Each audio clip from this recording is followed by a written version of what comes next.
जय जय गुरुवर, जय जय सर्वशक्ति। आज फिर हम आपके सामने प्रस्तुत हैं कुछ विचारों को लेकर के, और हमने जो योजनाएं बनाई हुई हैं हम सब के लिए, आप सब के लिए, ये बात ध्यान में रखते हुए कि हम देश की बेरोजगारी कैसे दूर कर सकते हैं। देखिए, गरीबी क्यों होती है, गरीबी की वजह क्या है, ये हम सब जानते हैं। गरीबी की वजह है बेरोजगारी, और आज जितने हमें बेरोजगार दिखाई दे रहे हैं, सचमुच में इससे कहीं बहुत ज्यादा संख्या में बेरोजगार हैं हमारे भारत देश में, मगर वो हमारी समझ में क्यों नहीं आते, सरकारी आंकड़ों में क्यों नहीं आते। वो इसलिए नहीं आते कि सरकारी आंकड़ों में वही व्यक्ति आते हैं जिन्होंने शिक्षा प्राप्त की हुई है और उसके बाद भी नौकरी उनको नहीं मिल पाई है। इसको सरकार बेरोजगारी समझती है, मगर सच्चे मायने में बेरोजगारी है क्या? सच्चे मायने में बेरोजगारी यह है कि हमारा मजदूर, जिसकी कोई गिनती नहीं है बेरोजगारी के आंकड़ों में, और जिसकी संख्या पढ़े लिखे बेरोजगारों से कहीं कई गुना ज्यादा है, लेकिन उसकी बेरोजगारी की किसी को परवाह नहीं है। वो जानते हैं हाथ पैर चलाएगा, थोड़ा बहुत तो मिल ही जाएगा खाने को, इतना तो कमा ही लेगा कि एक वक्त का खाना नसीब हो जाए उसे। मगर वो जो मजदूर बाहर निकलता है काम तलाशने को रोज, क्योंकि ऐसे ही मजदूर जाते हैं हमारे देश में जिन्हें अपना काम रोज तलाशने में के लिए निकलना पड़ता है। अब महीने में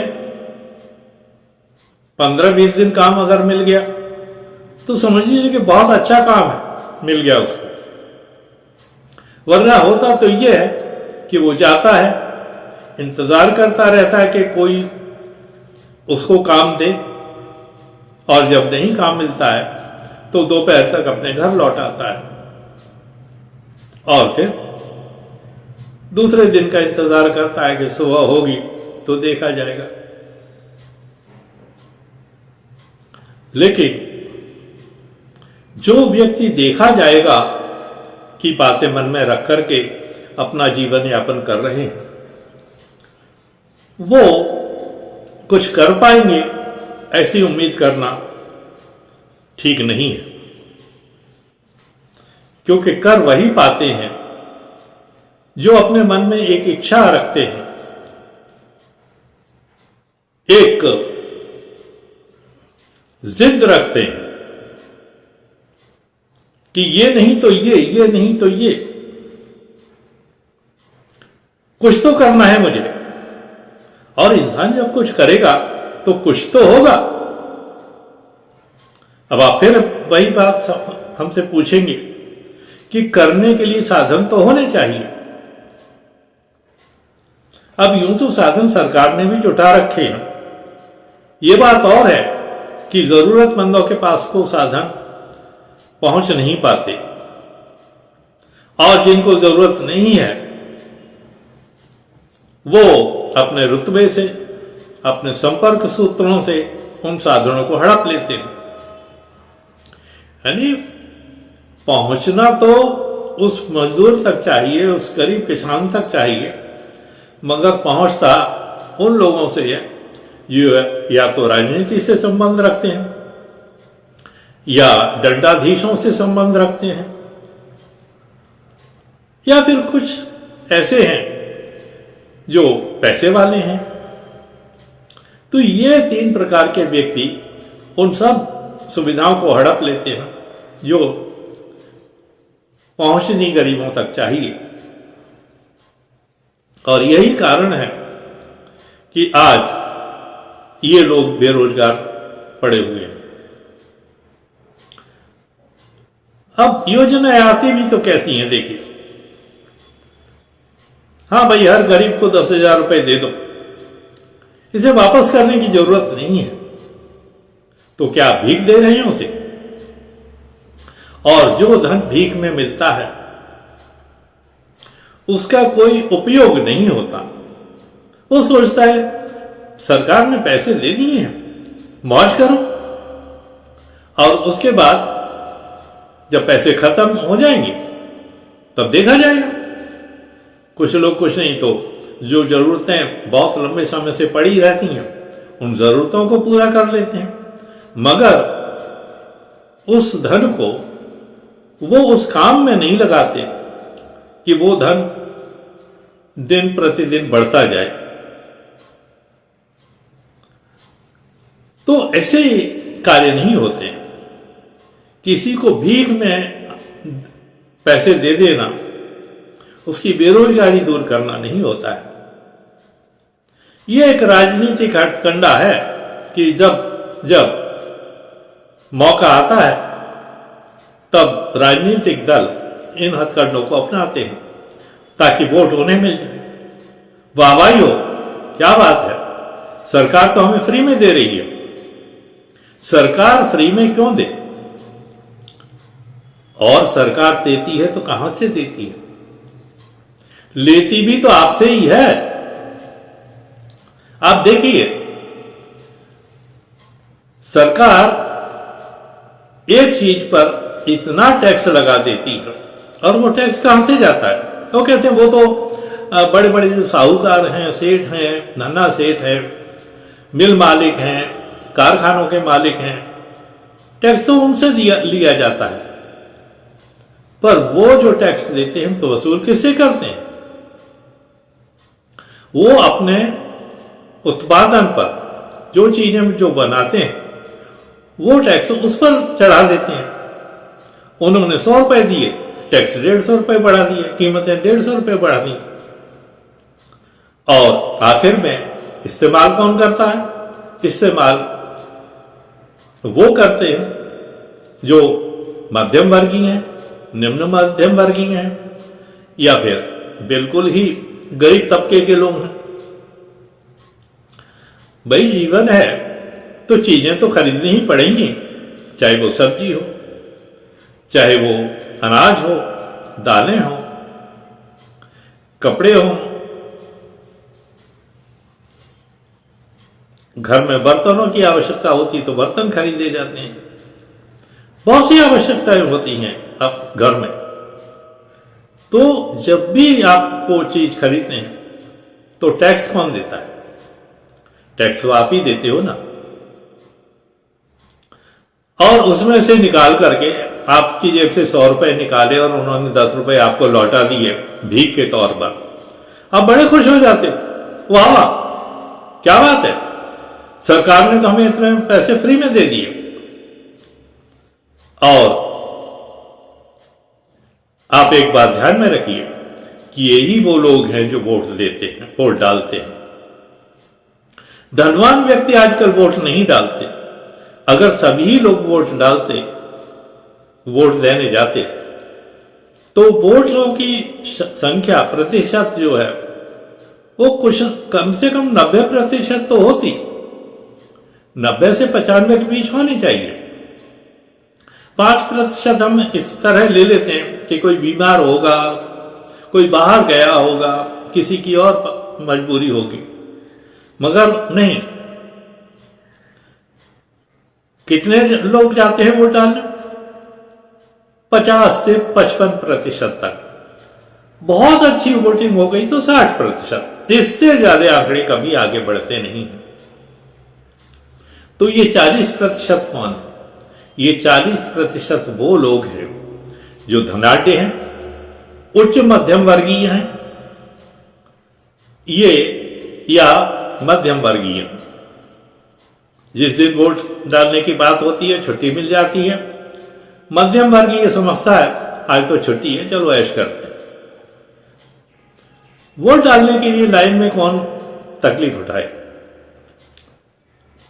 तो ये जो तबका वोट डालने वाला है, गरीब तबका, उसको खुश करने के लिए सरकार 5 साल में एक आध बार ऐसा कर देती है कि फ्री में पैसे बांटना शुरू कर देती है। अब उनकी जेब से तो जाता नहीं, आपको पैसे बांटे, उन्होंने टैक्स बढ़ा दिए। अब वो सीधे तौर से टैक्स तो लेते हैं पैसे वालों से, धनिकों से, और धनिक वो टैक्स आपसे वसूल करते हैं। तो आखिर में जेब किसकी खाली होती है? जेब तो आपकी खाली होती है। तो समस्या यह है कि इस तरह की योजनाओं से कभी न तो विकास हुआ है, न किसी की बेरोजगारी खत्म हुई है। सिर्फ जो राजनीतिक दल हैं वो अपना उल्लू सीधा करते हैं और कुछ नहीं। हम आपको यही समझा रहे हैं, यही बता रहे हैं। देखिए, जानते तो आप सब कुछ है, मगर उन बातों को आपको फिर एक बार आपके सामने रखना ये हमारा काम है, ताकि आप समझें कि हकीकत क्या है, सच्चाई है क्या, और हम क्यों गरीब हैं, हम क्यों नहीं कुछ कमा पाते। ये जो बेरोजगारी है, हमने कहा एक अभी बताया मजदूर वर्ग की बेरोजगारी, अब हम समझाते हैं कि किसान की बेरोजगारी कैसी होती है। किसान की एक फसल लगभग 3 महीने लेती है पूरे होने में, पकने में, और फिर उसको बाजार तक पहुंचाने में। अब 3 महीने में अगर हम ये समझ लें कि किसान 1 महीना काम करता है, क्योंकि रोज रोज तो वो सिंचाई करने जाएगा नहीं, न गुड़ाई करने जाएगा, सिर्फ बहुत तो बहुत हुआ तो कोई एक चक्कर लगा लिया भाई, पर वो भी रोज नहीं करता, आवश्यकता ही नहीं। हफ्ते में एक बार इन चीजों की जरूरत होती है, और इस तरह किसान के जो 2 महीने होते हैं वो सिर्फ ठाले बैठ करके उसे बिताने होते हैं। अब उन 2 महीनों का उपयोग अगर किसान अपने घर में कुछ उत्पादन करने के लिए, कोई चीज बनाने के लिए, या किसी तरह का छुटपुट व्यापार करने के लिए उनका इस्तेमाल करे, तो उसकी कमाई बढ़ेगी। मगर करता कौन? बात फिर साधनों पे आ जाती है कि आज का किसान वर्ग, अधिकांश लोग ऐसे हैं जिनके पास पूंजी की कमी है। बेचारे बीज तक तो उधार लेके आते हैं, खाद उधार लेके आते हैं, तो व्यापार की कैसे सोच सकते हैं? जैसे ही उनका अनाज उत्पादन उनके घर में आता है, आधे पौने भाव जो भी मिलते हैं उनको बेचना पड़ता है, क्योंकि जहां से उधार लिया है उसकी ब्याज बढ़ रही होती है, उनको तुरंत से तुरंत वापस करना होता है वो पैसा, और उसका फायदा सेठ साहूकार उठाते हैं, व्यापारी वर्ग उठाता है। 100 रुपए की चीज 50 रुपए में खरीद के ले जाते हैं और बाजार में जाके उसे 150 रुपए में बेचते हैं। हालात ये है। तो ये किसान वर्ग, और किसान और मजदूर वर्ग को अगर हम मिला लें, यानी ये समझिए कि वो अपनी जिंदगी का 2/3 हिस्सा बेकारी में गुजारता है, उसको 2/3 हिस्सा उसका सिर्फ बिना किसी कार्य करने के गुजरता है, और जब 2/3 हिस्सा जो कार्य का हिस्सा है, काम करने का समय है, चलिए हम एक दिन में 8 घंटे लगा देते हैं, 9 घंटे समझिए। अब 2/3 हिस्सा का मतलब है कि हर दिन हम 6 घंटे बर्बाद कर देते हैं, क्योंकि हमारे पास काम नहीं होता, हम जानबूझ करके नहीं करते बर्बाद। तो हम इसीलिए आपके सामने आए हुए हैं कि ये जो आपका समय है वो आप उसका उपयोग करें, उस समय का उपयोग करेंगे तो जो धन आप खेती से उगाते हैं, खेती से आपको धन प्राप्त होता है, उसके साथ साथ एक और भी आमदनी का जरिया आपके साथ आ जाएगा। और जब भी आपके पास खेती का काम नहीं हो तब आप उस काम को कर सकते हो।